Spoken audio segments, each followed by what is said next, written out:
Law Nation. Y'all know how this thing goes, baby. We're going to continue to grind and shine for your mind. Be sure to hit that like button while you guys are here. One way or another, we're going to talk about this, Cowboy Nation. As you guys pump in and flow in, shout out to the HBOs, the SGs. That's the Share Gang community, by the way.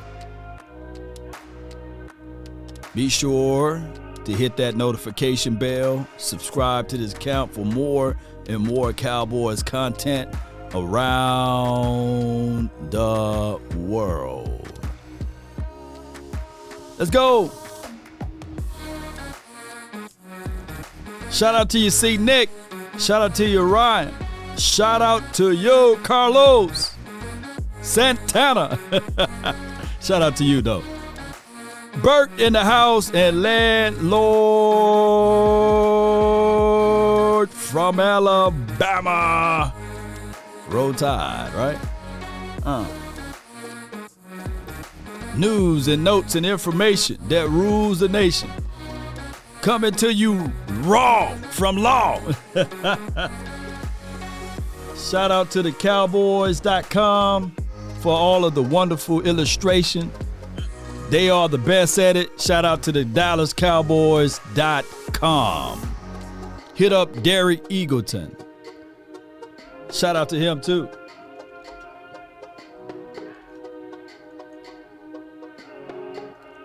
Tiny Jim. Shout out to the trolls. Turn me up.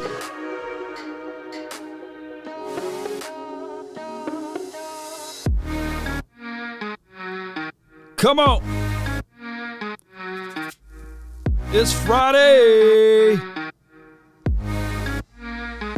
If you got paid today, let me know.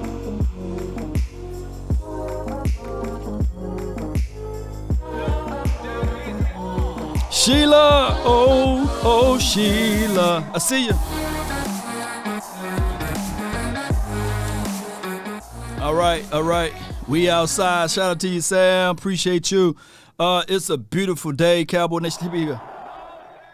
No days off. So it's a beautiful day today, and we're going to go over what happened the previous day. But if you guys are watching on the iTunes or if you're watching on your Apple TV, your Amazon TV, or your Roku, I really appreciate you guys for following me on different platforms. And shout out to the Roku community. We hit 1 million viewerships. That is amazing on the Roku TV, meaning that you're sitting there on the couch eating your oodles and noodles, and you pop on the Law Nation TV groove, and you said, that boy good.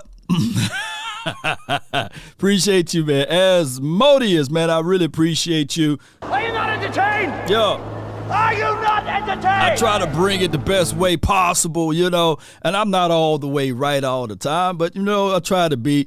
So what I'm going to do is, I promised a giveaway, and it kind of slipped my mind whenever I get live or what have you. So I'm going to do it on the front end for those who are out there waiting to get this hat or win this hat. You can see it at the Dallas Cowboys Pro Shop right now. You can get your own hat, but I want to give one away before we start talking today. Is that okay with you guys?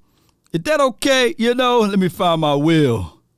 And we're going to give this one away. I really appreciate you guys for being part of the community, being part of this network and everything. So let's give me some back music. Nah. I want something else. Let me see if I can. I ran up a check, I might do it again. Enemies close, had me thinking they're friends. 10 toes down, Shout I'll be out to feeding y'all. to the end. Crib outside the city, I don't feel safe in my hands. Let's go. Took so many years, I'm just waiting 5, for the 4, wins. 3, I'm in debt 2. to no one but the one who took my sins. Come on. I do it for real, there's no reason to pretend. Yeah. If I do it once, I do it again. Yeah. Add it up, Add it up, baby. Who gon' with it? Peso, add it up. I'm just doing me, everything is on me. Oh, you matter what? Add it up. However you say your name, you want it. No days off is the winner. Let me see if I can fix it. It seemed like a made-up name. God dog it, who is this? You got 24 hours to reply and hit me up. You got 24 hours to reply. Hit me up at DM me on Twitter, DM me on Instagram or Facebook or what have you, or shoot your information. That seems like a made-up name, but I'm gonna run the draw one more time. Let's turn it up one more time. No fault. I done doubled up on the workload. I think I fell in love with the bankroll. Pray up, get money, then we lay low. Yeah. Add it up, bankroll, euro, peso. Add it up, I'm just doing me. Everything is on me. Oh, you matter what?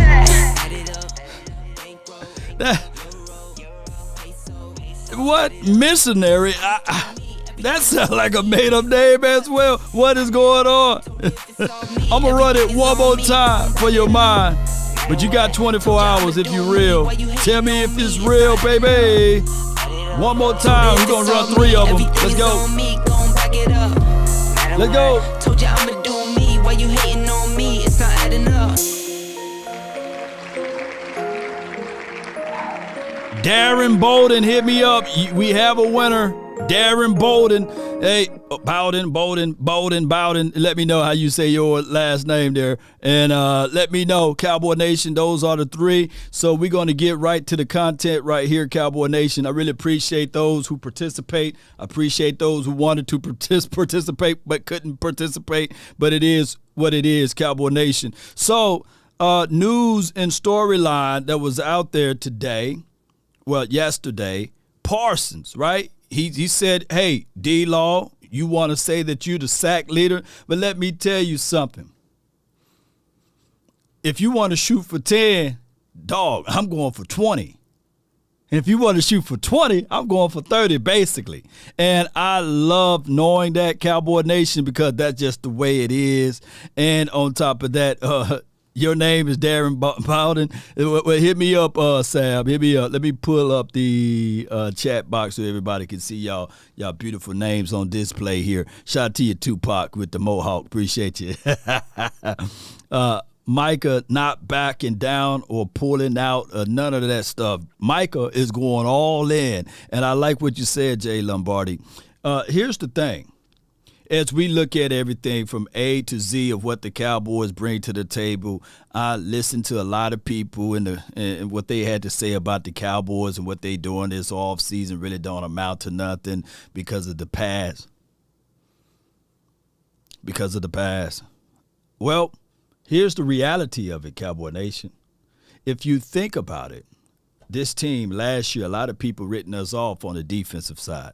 No one saw that this team was going to go from the 28th or the 30th ranked defense all the way down to the 12th ranked defense, right? And what changed? Oh, you still had majority of the same people outside of some of the free agent guys that you pick up. DeMonte Casey, Malik Hooker, shout out to him. He caught an interception yesterday, as well as, of course, shout out to my guy, Jordan Lewis. He caught him an interception as well, I heard, or he bat the ball up or what have you. But neither here nor there. J-Ron Curse, right? He was a new fresh face out there. We not even got to really mention Keanu O'Neal. So what I'm saying is that listening into what Parsons have to say in his interview and hearing that, hey, last year, I saw some things that I wanted to correct, but by me being a rookie, I couldn't express my thoughts because I was a rookie. I had that labeling on me. But this year, I'm going to be utilized differently. But primarily, if there's something that I need to get off of my chest, newsflash, no one's stopping me now, right? And hungry is the lion, right? So it is what it is when we say that. Ryan says, can we stop the run up the middle? That's the biggest concern. Well, run up the middle wasn't really the issue with the Cowboys, believe it or not, like Ripley's. They captured an edge. Who didn't set the edge properly? They gashed us a few times. But if you look back at that Denver's tape, boy, they captured the edge. And they ran with authority. I was telling a lot of people yesterday that there was a caller that called in, I forgot his name, but I literally said that they figure out how to beat the Cowboys by mistake. They looked at the Dallas Cowboys saying, man, this team averaging 28, 34 points a game. At the time, the Denver Broncos were kind of like in the middle, right? They had some guys that had some injuries. So they said, you know what? It's a home game. They coming off of their bye. They're going to be fresh. They're going to be healthier than us or what have you. Or was it? No, it wasn't directly out for their bye, right? Because we had the Minnesota Vikings game. Is that correct? They coming off of another win with their backup quarterback. I believe that's the situation, right? The Cowboys coming off of a win from the Vikings off of their backup quarterback. Now they got the starter quarterback back or what have you. And they pretty much put up 28 to 30 points a game. Well, what we're going to do to stop the Cowboys, we're going to rush 4, we're going to drop 7. And our whole mindset will be, we're not going to get embarrassed. So when they played the Cowboys, they didn't get embarrassed. And they realized, oh, they got no plan of action of when we drop 7 and only rushing 4. The Cowboys get in their own way because they refuse to run the ball. And Dak Prescott, he's going to take what the defense is giving him. Underneath. Go back and watch the game. I encourage you guys to watch that game and just look at it. And I know it'll be difficult to watch the game, right? Because it was a blowout. At one point, it was 30-0. But what they did basically, they rushed 4. They created pressure with 4 guys. They didn't even have to send a blitz. But it is what it is. Dak threw 40 times in that game, and we never in a game let me see what you're trying to say, Marcelo. Let me see what you're trying to say. Dak threw 40 times in a game we was never out of in the playoff. Okay. Yeah. Yeah, I see what you're saying, Marcel. Yeah, in the playoffs. Yeah. I said the magical number for Dak Prescott is anywhere from 22 to 24 attempts. I know it seems low, but I want balanced approach. My guy, Coach Marv, is looking at it like, nah, Lord, we want to run the ball 30 times. I'm like, I know that record looks very good, 42-6 since 2016 when we rushed the ball for 30-plus attempts. I'm not saying not to rush the ball 30 times, but I'm looking at it like the flow and the nature and the kind of caliber of offensive coordinator that you got out of Kellen Moore. That ain't happening. That's just not happening. But neither here nor there, Cowboy Nation, before we play some audio, let me know where you guys are from. Let me post that down in the chat where you guys are from. Let's get this thing going the best way possible, Cowboy Nation. And be sure to hit that like button and share this content like this. It's Friday, baby. Oh, my gosh, man. All right, so this is from Brian Brothers. The OTAs were underway. Yeah. Is what's going on with Tyron Smith? Is he available? How's the back? Yeah. And he was. He got the majority of the snaps with the first team is what I read. How did he look, guys? Yeah, I think with Tyron Smith, he was moving around fine and all that. What's interesting, though, and Chief, jump in here, too, if you need, they were rotating guys quite a bit. So you saw tackles playing guard. You saw, guards playing tackle. It was, with Tyler Smith was involved when Tyron Smith wasn't involved. Well, Tyler Smith was the left tackle. had a really, really good rep. We were all watching there, and you get Hold Micah on there. Can we stop there? Because we've been talking about, is it possible if you would move on from Tyron that you could go with Tyler and McGovern? Do you feel like they're trying out that configuration? They are making sure that they have an understanding of getting Tyler Smith as many reps as they can at left guard and left tackle. Now that's a good philosophy. Shout out to the G-Bag Nation on 105.3 The Fan and also on YouTube. And yes, it's Mr. Nasty Time. It's Mr. Nasty Time, and we got a plan. You know, it's better to be prepared for an opportunity and not have one than to have the opportunity and not be prepared. I hope you guys write that down and also store it in your memory. And I always say this, everyone have a reason, but results are what matter, right? You can have a reason to say, yeah, man, I like to give this guy a lot of snaps at left tackle and, excuse me, at left guard. But when you do that, that take away from what he need to be focusing on, right? I tell people it's better also to learn one movement at a time. And it was wonderful hearing Parsons echoing what Lyle Collins told him last year, and he's working on that, and he spread that to the youth of Sam Williams. Parsons telling Sam, hey, you got to make them fear something so that they can change their set. And that's what Collins said to Parsons last year, right? Regardless of what you guys feel about Collins, he's been in the league for a long time, and a veteran might have told him that, right? And that's passing on information. And although Lyle Collins is now in a whole different uniform, and we will see him week 2, but you got to focus in on something. Make a situation whereas you give out a threat for something. Whether it's your speed. And 9 times out of 10, trust and believe that with Sam Williams, it will be his speed. Right. Now, for Tyler Smith, it may be his power. Right.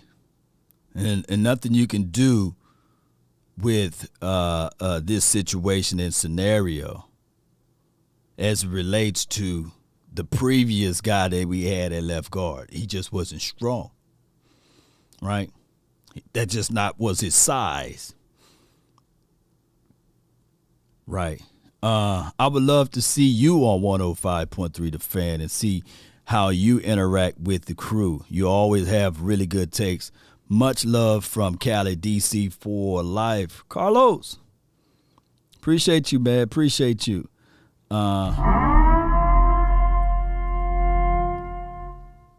I think shout out to 105.3 The Fan. Appreciate them. Calvin Gray, he's my guy. I can reach out to him and I can, jump on the show maybe for a segment, 15-minute deal or what have you. And maybe I can do that. And if you guys ever notice, my time frame is always weird, right? And I tell people all the time is relative. Right? I got a lot of hats on, believe it or not. Law, why you live now? But it's never the same time, right? Because I got to finish up this project, move that project around. So we'll figure out something, though. But shout out to 105.3 The Fan. And maybe, when I go out there to Oxnard, they have their setting, their booth over there, and I'll have free unlimited time, and I can just jump live on the radio there if all is well with them on that aspect of it. But let's listen to more of 105.3 The Fan. They are. It's clear that they're. But the funny thing about it again is when you watch, say, the first offensive line, and all of a sudden it looks like they're splitting reps with McGovern and Tyler Smith playing that left guard. That guard, yeah. So, it's like, wait a minute. Okay, there's Tyron Smith at left tackle.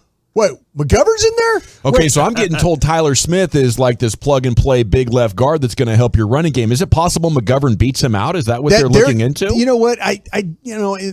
Chief, you're shaking your head no, too. No. I mean, I don't see it. And I heard Zach Martin talking about it today as well. Like, even when Zach Martin was a first-round rookie, they had, and I don't remember the guy's name because it's one of those type of guys that was Livings or Bernardo. That was starting ahead of Zach Martin at guard in OTAs. There's just something about it. I don't think it's much to really look into. I would guarantee you Tyler Smith is starting somewhere on the offensive line, whether it's the left guard or the left tackle spot week 1. I think they're just moving stuff around and just kind of it's that time of year. You have the time for that. This is where you're afforded these things. You're plugging, you're mixing, you're matching. And I think in training camp, my guess is in training camp, you have the Cowboys that are understanding we're not going to have Tyron Smith all of the games, all 17 games. Yeah, I think they know that now. So, yeah, they know that. And here's another point, too, to that whole wonderful display of information from 105.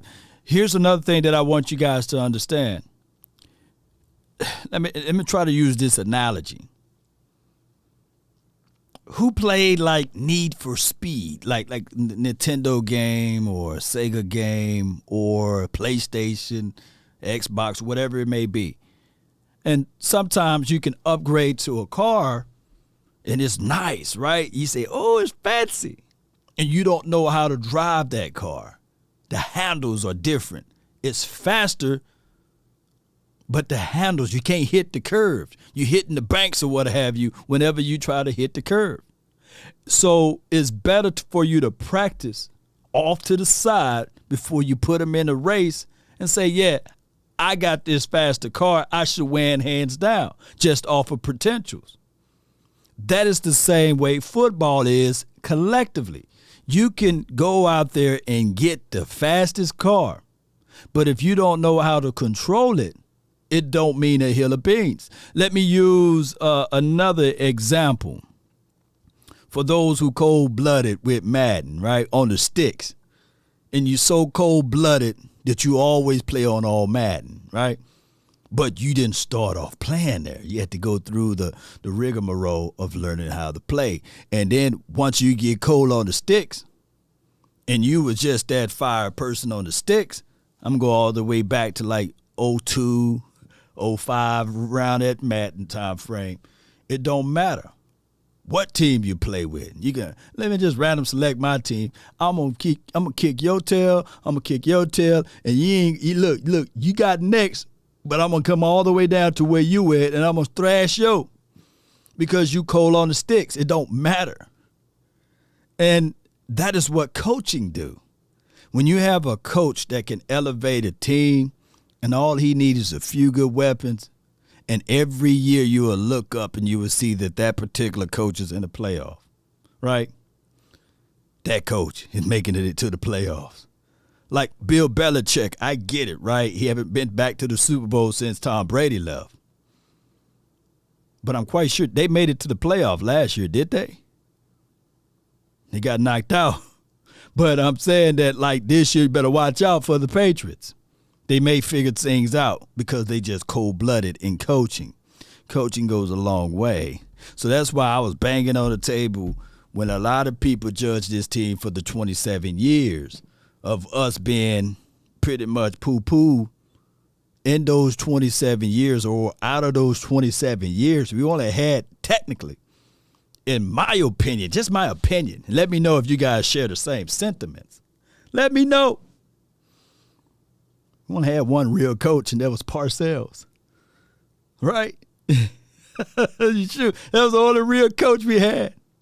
And now I'm looking at it like, okay, we got to – you can say what you want to say about Mike McCarthy, but I just look at Mike McCarthy as an upgrade over Jason Garrett, you know, and the reason, his philosophy and the way he handled things.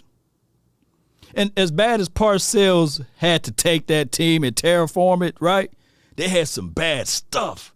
Remember, I think he took over the team. They was 5-11, 5-11, 5-11.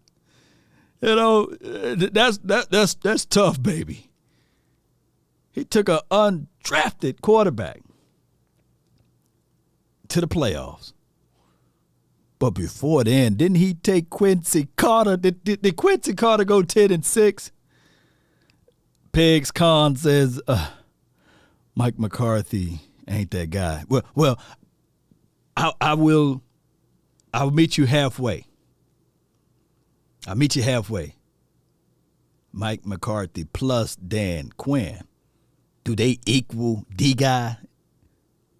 I just have to say that, it's because I can't look at Mike McCarthy as an isolated situation. And on top of that, to be fair to Mike McCarthy, we all know his hand was forced to keep Kellen Moore. Dan Quinn is the proper. Yeah, I appreciate you. I agree. This is from my guy, Rodism. Appreciate you. I agree. Parcells was the last great coach this team had. This Cowboys. This Cowboys champs. Yeah. Because, all right, so hold on. Hear me out.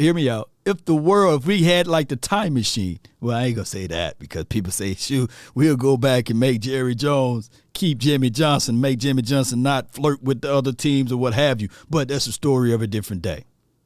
But I'm going to just say this. In a different universe or alternate world, right? If Parcells stayed here for the same length of time that Jason Garrett / Wade Phillips were here, would we have more collectively, saying this, would we have more than 3 playoff wins since 1995? Would we have more? In some type of situations, in some scenarios. Nah, I ain't going to go there. Let's just listen to this. So, and I think they also know that we don't want to throw a Let's-Go or a Ball or one of these guys out there at left tackle. We have Tyler Smith for that, and so he's going to get a good run. And I would expect when we get out to Oxnard, we see plenty of Tyler Smith playing left tackle. And they're going to give Tyron Smith plenty of off days. They've probably seen enough from him to know, hey, Tyron Smith can miss most of training camp, show up day one, and be your starting left tackle and be fine. So when they said initially he's going to play the left side, they genuinely meant he's going to work at both spots? I don't think they lied to us. Yeah, okay, I like that. How much better is Tyler Smith at guard than left tackle right now if you were going to grade it on a 1 to 10? Give it to me. I would say he's a better left guard now than he is left tackle because I feel like, though, even though, man, that one rep against Micah Parsons where he stoned him at the line and kept him wide, I'm thinking, okay. That those are one of those things where, the old saying, scouts, if you've seen it once, you'll see it again kind of a thing. Yeah. And I didn't see Micah Parsons rush from that side. I saw him go over the other side and rush against Steele and take Steele all the way to Dak Prescott. Yeah. Oh, wow. So, yeah. Okay. How do the other receivers look with Tolbert and Washington? Right before they talk about that, here's my 1,000 truth on this right here, Cowboy Nation. I appreciate everybody that's jumping in. Here's my 1,000 truth. Inside guard, you have less responsibilities as it relates to that tackle. That's the reason why you sprinkle a lot of mama's cooking at that tackle spot, because you literally protecting the blind spot for the quarterback if your quarterback is right-handed, right? And on top of that, you got to make sure you're gauging right with your step and your release. Your kick slide got to be there without hesitations nor deviations. And if you get your shoulders turned, 9 times out of 10, as a rookie, you will have your rookie warts, you're going to reach. And that's when the flag monster come out. And it's an ugly thing. Y'all know how ugly that flag monster look. Ooh, it's ugly, don't it? And it appears that the flag come out at the wrong time. Right time for the trolls, right? But at the wrong time for us when we make a big splash play in that playoff game. And I know that this is more so on the inside. Connor got beat, and he said, man, I don't want my quarterback to get cream. So he reached and held. And Dak Prescott threw his better ball to C.D. Lamb for a 32-yard downfield. Could have been an impact to the game, a game-changer type of play. But that flag monster was out there on the field. And those are the things, those lost yardage are the things that a lot of people fail to realize that you don't need in this game. And I look at it like this, even with Tyron Smith. The problem is with him is when he do get hurt or what have you, it take him one game and he plays horrible. And then after that, he's right back on the good foot. Boy, oh boy.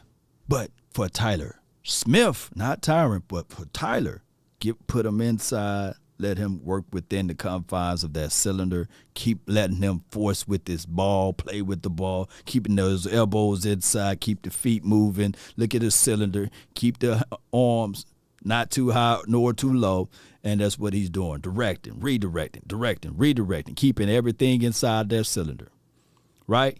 He don't have C-gapping forever to control, right? A-B gap, that's all you got. Keep it clean. Right? That's a strong dude. That is. So let's go. Oh, man. There was an interception that was caused. There was a kind of bounced off Fehoko a little bit over the middle. Yeah. Malik Jordan Hooker Lewis. gets the Jordan pick. Lewis. Simi Fehoko was running an underneath drag. Right. And Dak tried to throw it inside to him, and that ball got knocked in the air by Jordan Lewis, and really some nice coverage inside. And then Malik Hooker. It was kind of like what we saw from the Cowboys last year. Ball goes in the air. There's a defender right there to make the play. So, yeah, Fehoko still can't play?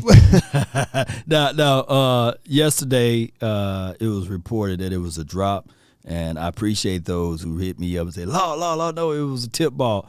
It is what it is at this point. Shout out to Fehoko. I was just joking about his man, Bond, by the way. I had some people hit me up, man, you should be talking about a man's bond, you know. I got one. Hey, man, to the man bond community, I apologize, you know. Shout out to the man bonds. I think we got 2 guys on this team with a man bond. Ezekiel Elijah Elliott and Simi, I don't know his middle name, for Hoko. So shout out to the man bond community. I'm not out here relegating and denigrating and talking bad about the man bond community, because you guys are needed. The man bond is needed, right? And shout out to TJ Hushmazada or TJ Hushmazada, however you want to call him. Shout out to the man bond community or the ponytails, you know. If you got a man bond in the chat, let me know. And hey, if you're the person that reached out to me personally, hey, I don't mean anything. You know, love the people, even the man bonded people, right? Let's go. He had some nice grabs, and he's clearly a part of that offense right now because with Washington out, Gallup out, Tolbert not playing, it's CeeDee Lamb, it's Fehoko. Well, you watch also, too, and Dak Prescott's trying to force it fit it between 2 safeties, and it's a guy named Dennis Houston trying to make a diving catch. Right. You know, and it's like, maybe anybody else? Yeah, it's clear. I tell you what, it's clear that their backup guys, they don't have any speed. Wow. They do not, because there were several overthrows today that probably balls should have been run down. Need to get healthy at wide receiver is what I'm hearing. Must. 8. Hey, that's unique. What happened to my guy Roberson, man? I don't know what Dennis' speed is or what have you. I haven't did an inductive look on him. So if speed is the issue, because I think that they are slowly working out Jalen Tolbert, since, you know, that what he pull like that hammy, and we don't want that to tear or rip, and it'd be a ongoing situation with that. So they slowly moving Jalen Tolbert into this situation, and they saying, okay, you just got to get ready for the actual Oxnard trips or what have you. That's when we really gonna put some competition on you. But work the chords. Who else we got at speed? Noah Brown. What Noah Brown is doing, Sean? I don't know. I'm trying to think who is the fastest guy on this team outside of Simi as a wide receiver. Can y'all put down who you guys think is the fastest that can really just run? Pollard do got speed. 17 wants to know from the OTA attendees. We're talking about the overthrows from Dak. The receivers don't have enough. Shout out to the Philippines, man.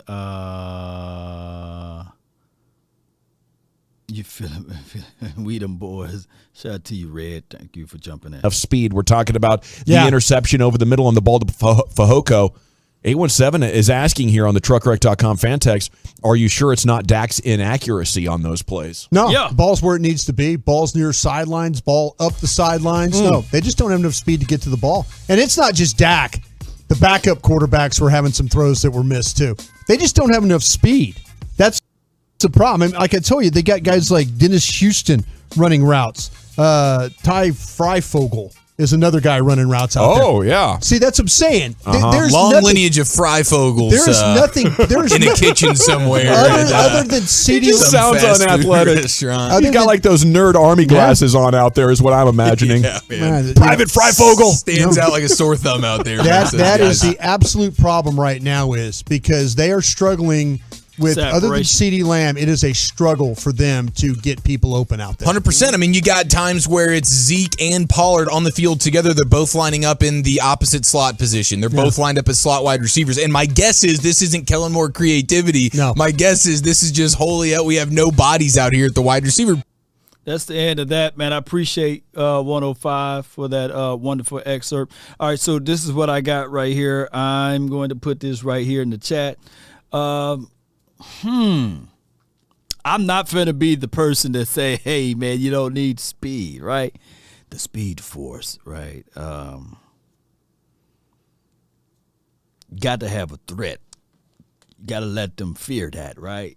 I want my guy to say, all right, cool, I'm finna jam him. And they say, Coach, you want me to press? Coach, you want me to press him? You try, Coach, man, you try to embarrass me. Let me play 5 off, Coach. Let me play 7 off. I ain't finna press them. You know?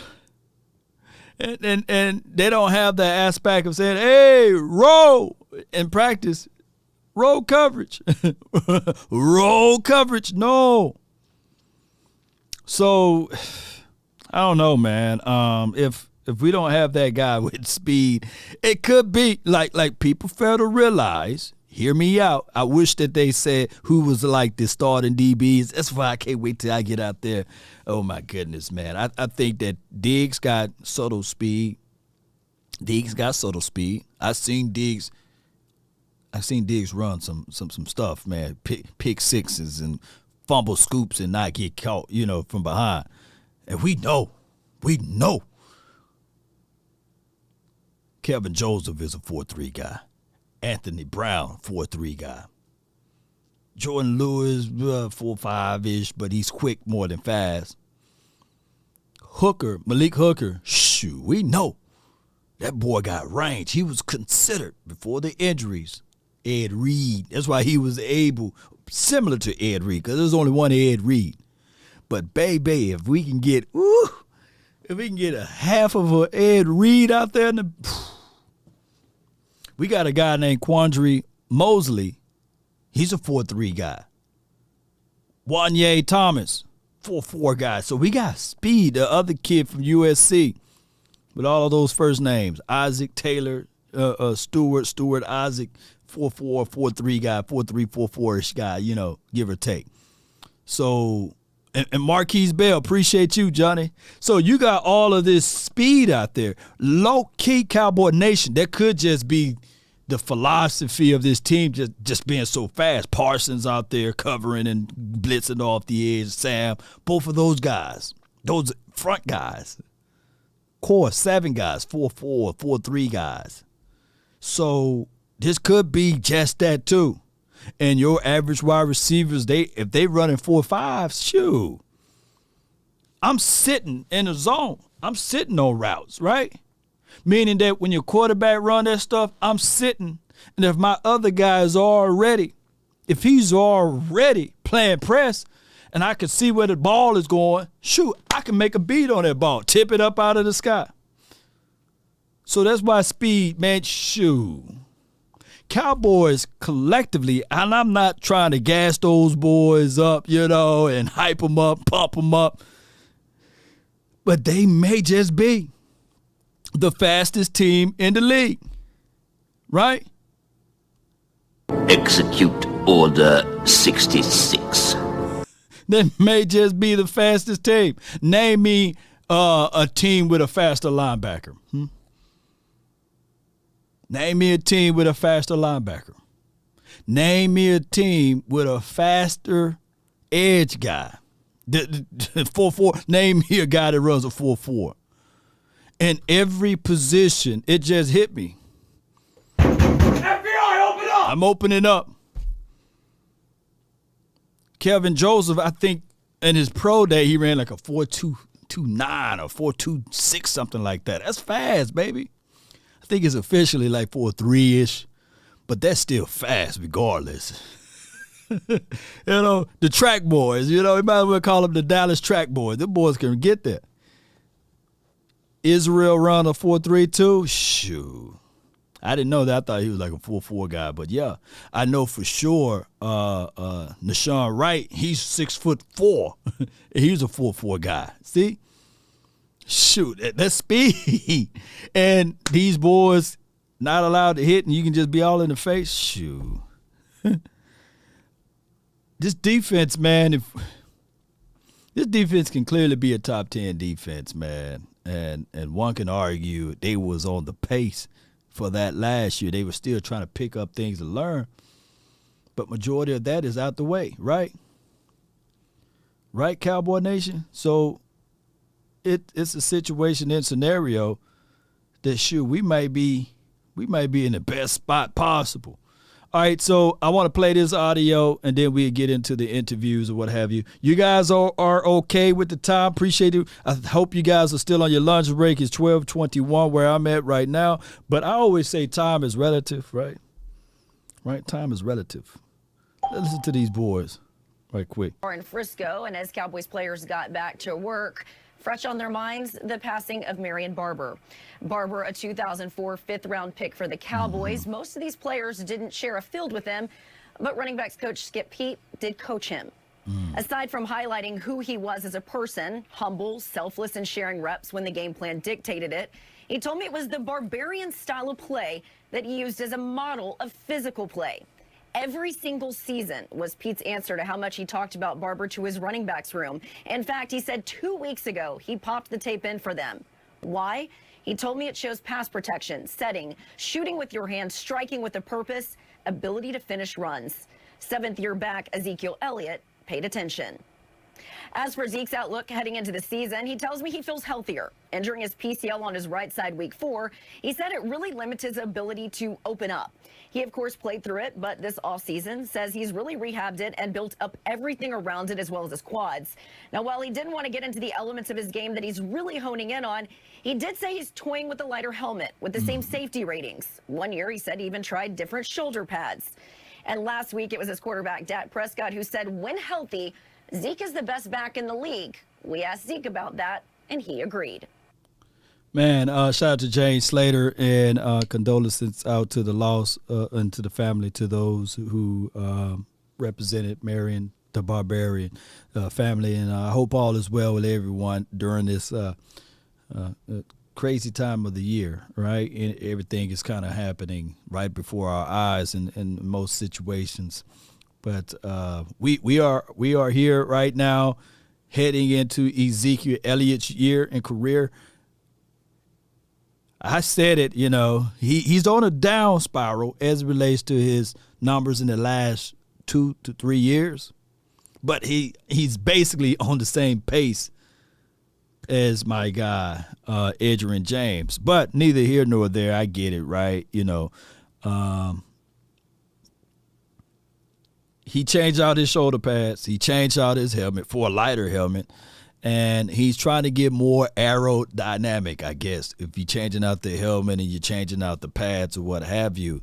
And Dak Prescott gave a reigning endorsement for Ezekiel Elliott, saying that he is the best back. And that's a wise choice by Dak Prescott, by the way. especially when you look back at 2016. 2016, Ezekiel Elliott was crazy good.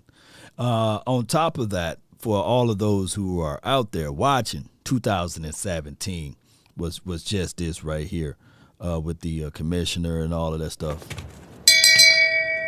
Shame. Shame. Shame. It was just shame for them to personally attack Ezekiel Elliott, who never been arrested, right? There's not a mugshot of Ezekiel Elliott.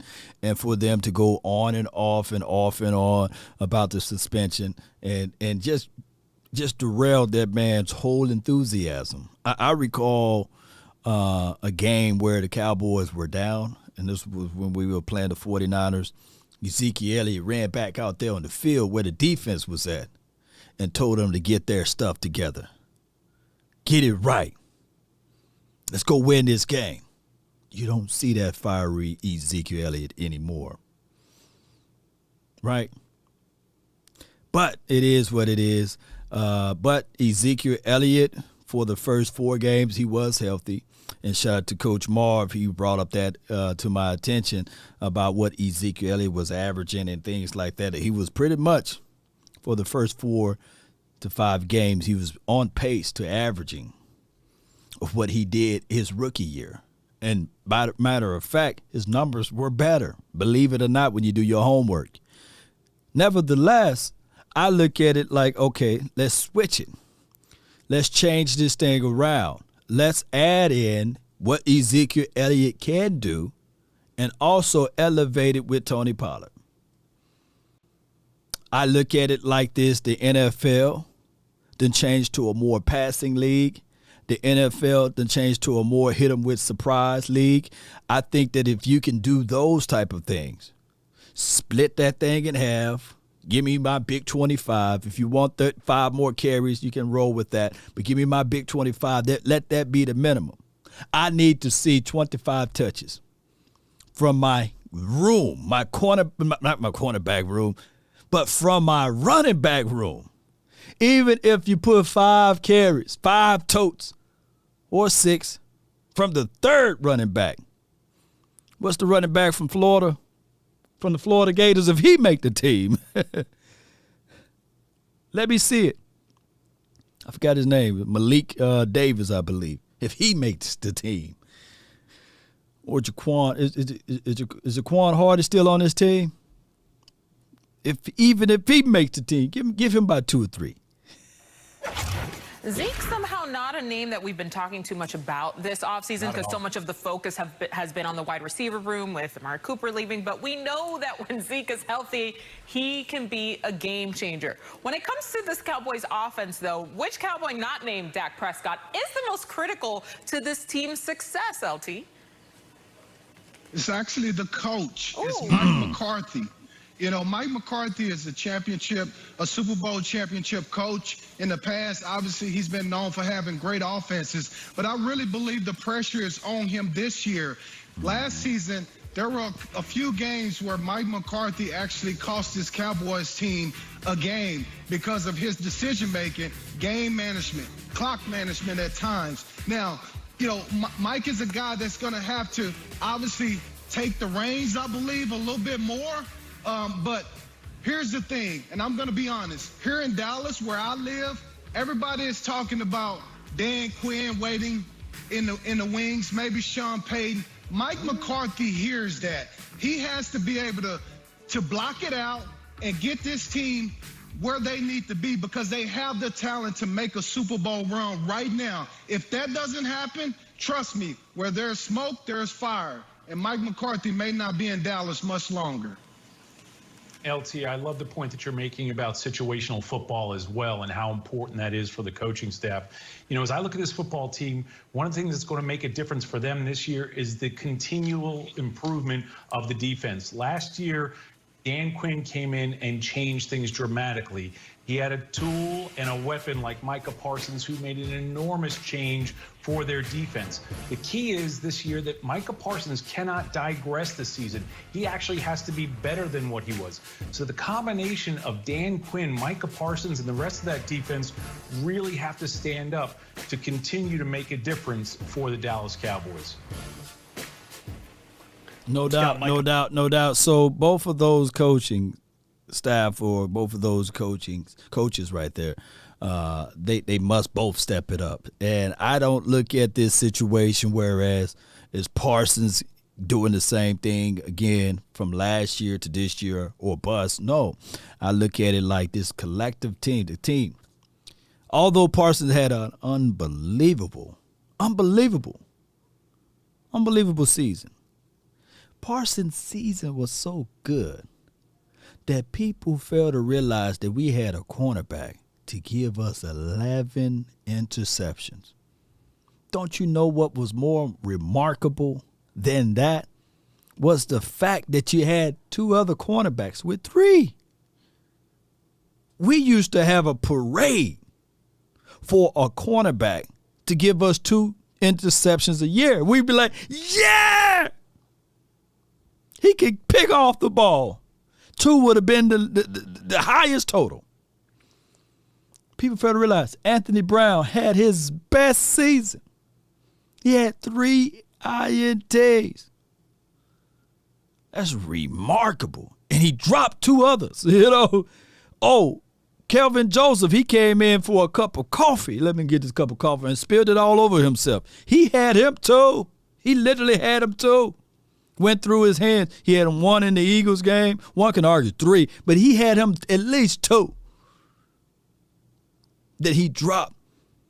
But what I'm trying to say, and Jordan Lewis had 3 and a forced fumble. I think he had a forced fumble and 2 sacks. That used to be the season. Curse had 2. Really, Curse had 3, but they kind of cheated him in that Chargers game. But that's a story of a different day. But I come here to tell y'all, beautiful people, man, that those things of what Parsons did, unbelievable.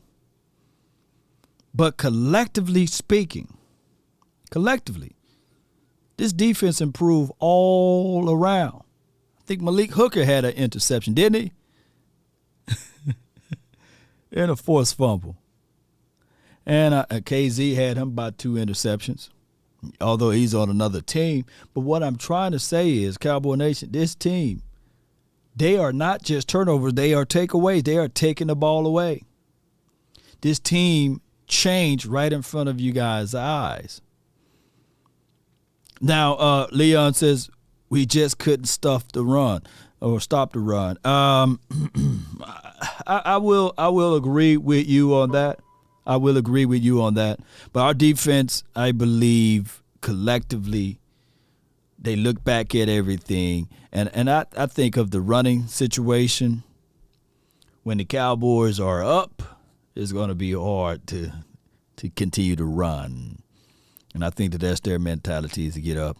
And I think that they got guys now that should look into that and say, okay, we're not finna, like when Clark get right, and I know we talking about it, if was a 5th, and Jabril Cox, let's not sleep on him.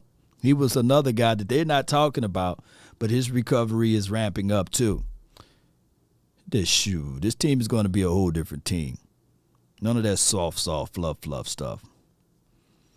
I just think that that's the situation and scenario. Bring in Barr. Yeah, Barr will be that cherry on the top. But I believe what they're doing now is that they are looking at this and saying we got to at least see what we got with our guys now that we invested in before we bring in Anthony Barr. And that's just the Cowboys' way, unfortunately. But they got to see what they got out of the guys that they already got. Parsons talked to the media today, and one thing he was asked about was, well, in year 2, people looking more for you in terms of game plan. He said, well, they were looking for me last year, but it is going to be more challenging. The great ones just find a way. Well, the great ones also do it year after year, which is the challenge for Micah Parsons. Also going to be the challenge for C.D. Lamb as he steps into the true number one role after Amari Cooper was traded away to the Cleveland Browns. Lamb led the Cowboys last season with 79 catches for 1,102 yards. He played outside more, where as a rookie he had been more so in the slot. Now with Cooper gone, Michael Gallup coming off of a torn ACL, it is going to be a lot of focus on C.D. Lamb, who, by the way, eligible for a contract extension after this season, an opportunity to make himself a lot of money here. If the Cowboys smart, they would try to get in front of it. Don't let that man go. If he have a productive year, Cowboy, get in front of that. Get in front of that. My guy, I think Cons said that why not? We have a lot of money now to go ahead and grab some of those guys in this free agency. I think that there's a max cap of who you can bring in, juxtaposed to who you have to cut. So the Cowboys I think they got one available spot. I don't know why. They like to sit on their hands. And it's always dealing with price, and every day the price goes down, right? When you're on the market, the price goes down. It don't go up as it relates to these free agent guys that's on the market. It goes down, and that's just how it goes, unfortunately.